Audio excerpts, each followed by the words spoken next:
Bom dia, estimados amigos paroquianos, um bom amanhecer hoje, dia 22, celebramos a festa litúrgica da Cátedra de São Pedro, né? Ou seja, somos nós olharmos hoje com carinho para a Igreja, através do seu representante máximo, que é o nosso Papa Francisco, hoje atual, e aqui lembramos a figura de Pedro: tu és Pedro, sobre esta pedra edificarei a minha Igreja.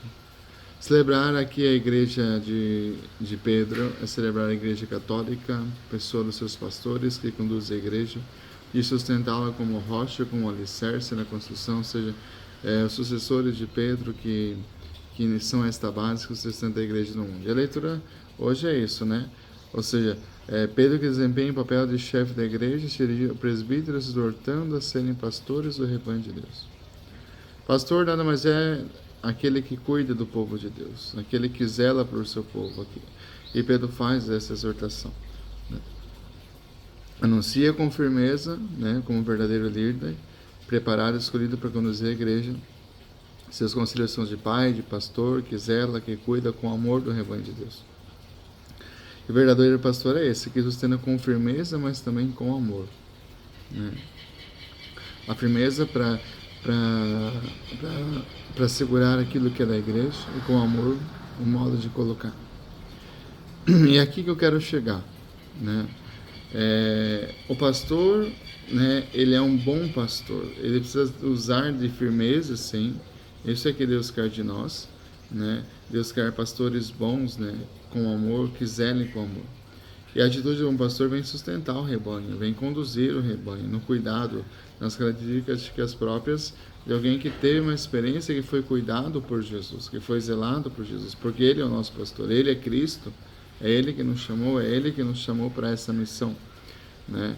E os pastores aqui, ou seja, nós somos escolhidos para ser padres, depois bispo, enfim, e assim vai sendo o modelo de Jesus Cristo que nos ensina a agir com firmeza e com amor. Eu quero trabalhar essas duas palavras.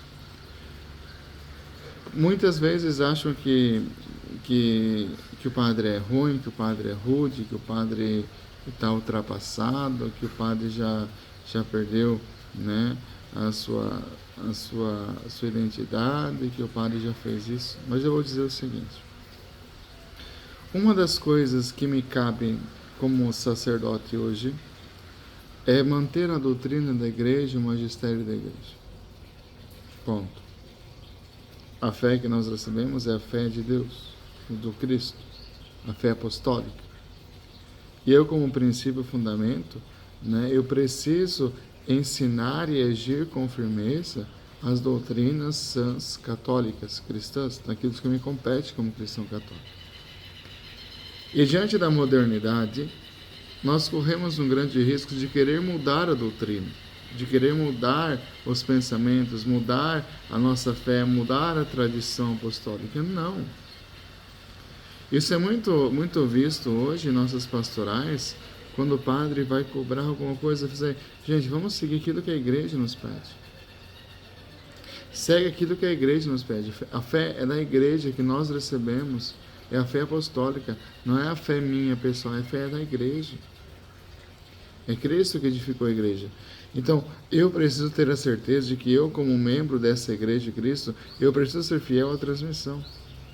Se eu participo de determinada pastoral movimento, eu vou ter que seguir os princípios e fundamentos reconhecidos pela igreja para aquele pastoral e para aquele movimento. Está me entendendo? O padre é ruim, o padre é ultrapassado, o padre não pensa moderno. Não é que o padre não pensa a realidade moderna. O padre pensa com a igreja. Mas a gente tem que inovar, tem que fazer isso. A gente precisa pensar com a igreja.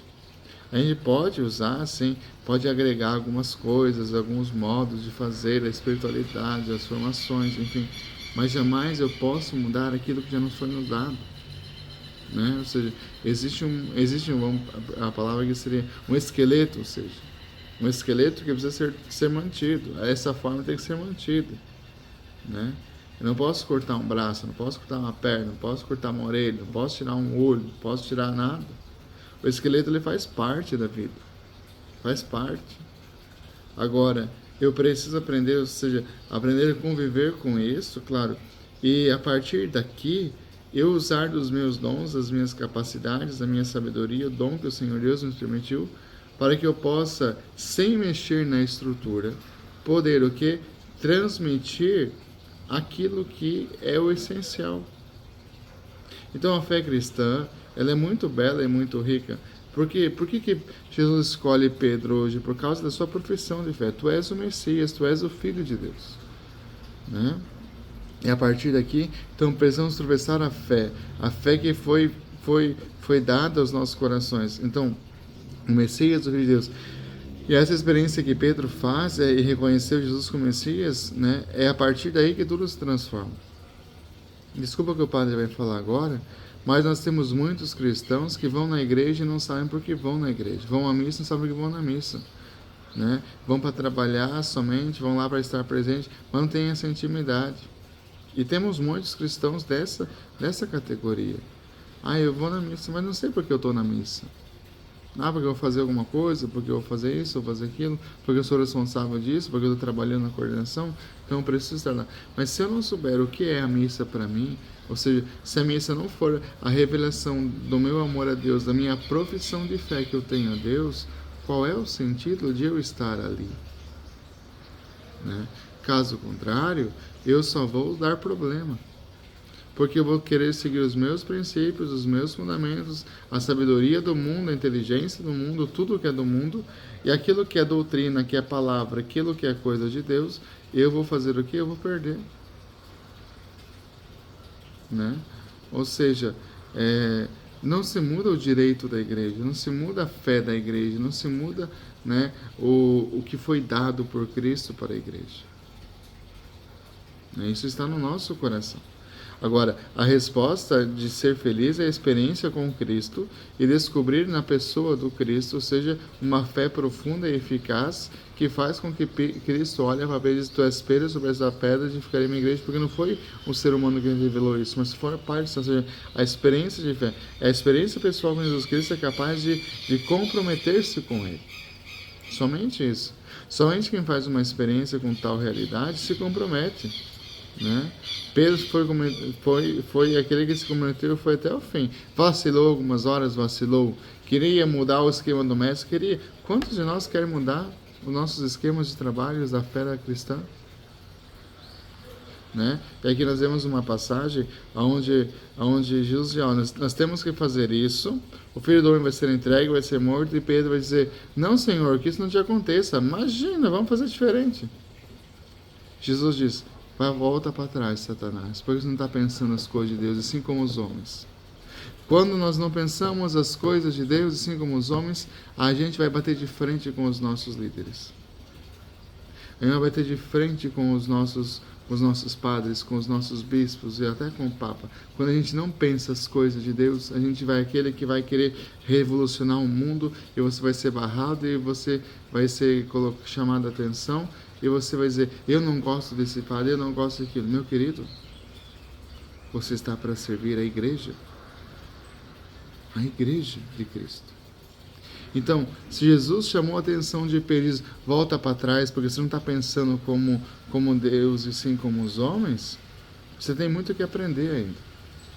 Então, Deus tira de nós, muitas vezes, nossos trabalhos, nossas atividades, nossas coordenações, para que nós aprendamos que é Ele o centro.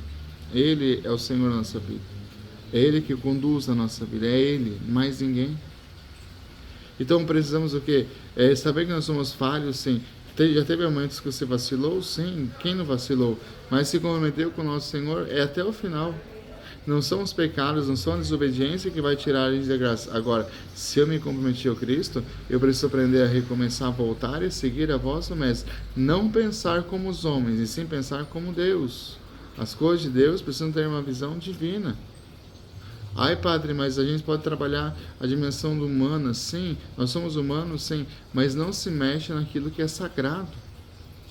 Né? E a igreja ela é muito bem formada e muito bem estruturada pela sabedoria apostólica que foi nos dada, pelo dom do Espírito Santo. Se nós temos a fé hoje, né? Ou seja, nós temos a palavra de Deus, temos a doutrina, temos o magistério, temos as nossas pastorais, movimentos. A gente acha que isso formou assim? Não.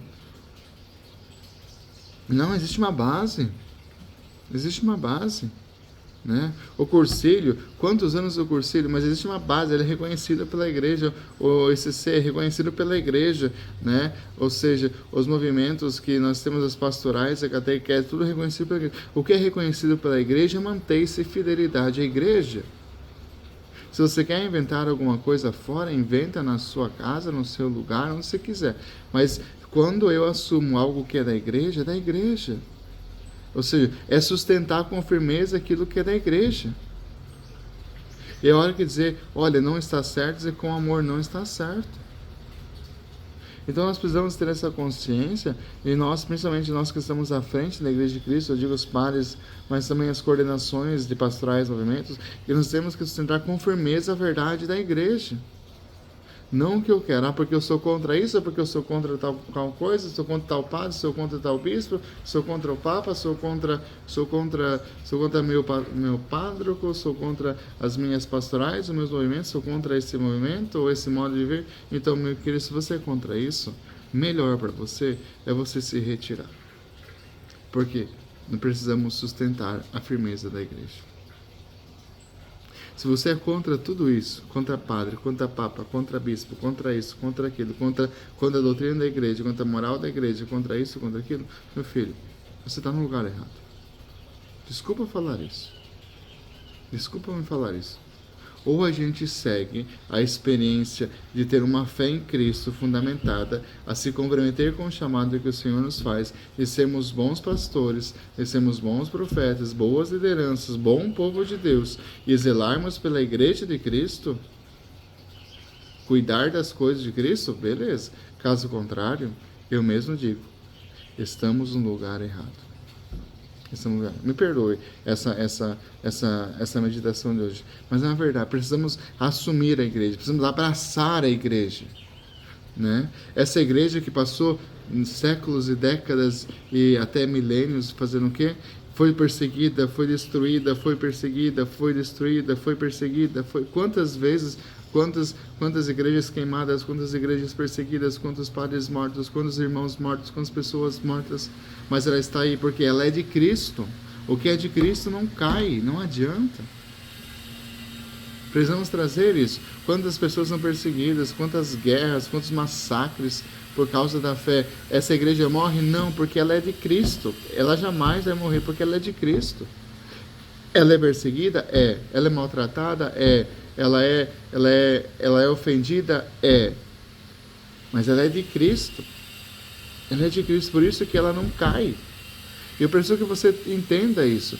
Quantas coisas, ou seja, nós estamos, nossa igreja que é fundada em Cristo, em Pedro, mais de 2000 anos, olha só a riqueza que nós temos como cristãos católicos, né, de reconhecer essa igreja de Cristo, que está presente no mundo inteiro, ou seja, vivendo a unidade, mostrando a unidade. Então, hoje em dia, nós olharmos e pararmos, eu preciso conhecer melhor a minha igreja, preciso conhecer melhor a doutrina católica.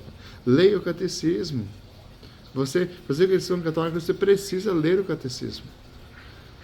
É importante você conhecer a igreja. Leia o catecismo, conheça a doutrina. Mas não vai na internet, não. Compra o catecismo mesmo, né? Ou entra no site do Vaticano, lá você baixa o catecismo. Mas não vai na internet o que os outros pensam, o que os outros falam. Não. Compra material físico, compra lá. Para a gente dar uma modernidade, tudo bem, quer baixar no celular, baixa. Mas tenha um conhecimento. E nós estamos hoje perdidos dentro das nossas comunidades, porque cada um quer fazer do seu jeito, do seu modo. E quando cada um faz do seu jeito, do seu modo, vira bagunça. E tudo se esvai. A igreja de Cristo não é festa, a igreja de Cristo não é baile, a igreja de Cristo não é show, a igreja de Cristo não é nada disso. A igreja de Cristo, ela é fé, é vida, é amor. Ela é sustentada com firmeza pela verdade que é Cristo. Essa é a igreja de Cristo. Então, tragamos no nosso coração essa certeza de que o que me sustenta com firmeza na minha fé é o amor. E se eu amo a Cristo e a sua igreja, eu vou sustentar de unhas e dentes a minha fé cristã católica. Existem tradições, existe assim, nós aqui em Joinville temos tradição, lá em Campo Alegre tem outra. O modo de viver, o modo de agir é diferente de um povo para outro, uma cultura de uma cidade para outra, né? De um país para outro, de um estado, ó, o Brasil com a diversidade. Mas é ali que nós vamos ser igreja de Cristo. É de Cristo ali, onde tem um sacrário, onde tem uma comunidade, onde escuta a palavra, celebra a Eucaristia, mesmo que não tenha missa, ali é a igreja de Cristo. Ali é a igreja de Cristo. Onde se reúne para estudar a palavra, repartir o pão consagrado, ali é a igreja de Cristo. Por isso que falta pastores, falta padres por causa disso. Porque é muito grande a missão, não dá conta. Né? Não dá conta, nós não damos conta. É muita coisa, né? É só ver pela vida do padre. Começa hoje às 5h30 da manhã, para às 10, 11 horas da noite. É dia após dia. Ou seja, o padre não tem vida. Não tem, a vida do padre é essa. Mas também precisa ter a resposta das ovelhas do povo de Deus que se compromete com o mesmo para fazer o reino de Deus. O padre sozinho não faz nada na paróquia. E não querer que o padre faça tudo sozinho não dá conta. É muita coisa. São 30 pastorais para acompanhar. São comunidades para acompanhar. São pessoas para atender. São enfermos para visitar. É tantas coisas, né? É preparação de missa, é preparação de homilia. Então precisamos rezar por aqueles que estão à nossa frente. Que são frágeis, que são pecadores, que também têm seus medos, também têm seus limites, também ficam doentes. Tem tudo isso. Agora, diante disso tudo, pode ter certeza que aquilo que o seu pastor faz, o seu padre faz, o seu bispo faz, até o Papa faz, é com firmeza sustentado e com amor. Por isso a ternura, o amor de como nós vemos. Então, eu gostaria que essa reflexão ela se estendesse para que nós compreendêssemos a riqueza que é estar na igreja, mas não estar, mas ser a igreja de Jesus Cristo.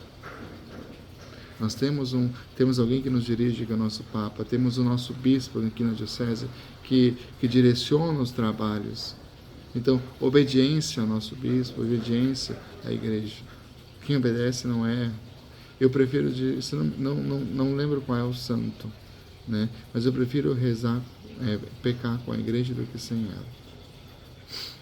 Olha só, gente, se estamos com Cristo, eu convido você a rever um pouquinho a sua fé, rever o seu modo de ver a igreja. Veja diferente, olha com caridade, não olha cobrando, não olha criticando. O padre não faz nada, a paróquia não faz nada, a paróquia só cobra isso.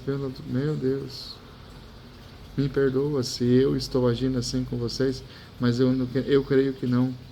Né? O padre só cobra isso, cobra dízimo. Não, meu Deus, o padre não está cobrando nada.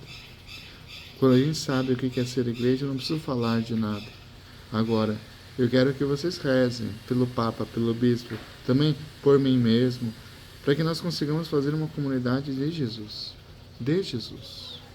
Canal de vida, de fé, de amor, de esperança. Uma comunidade de Cristo. É isso que eu peço. Mais nada. É isso que eu peço. Que tenhamos um bom, abençoado dia. Reze pelo seu padre, reze pela sua família, reze pela sua igreja. Reze hoje, né? Faz esse caminhar. Um bom, abençoado dia. Que Deus abençoe você.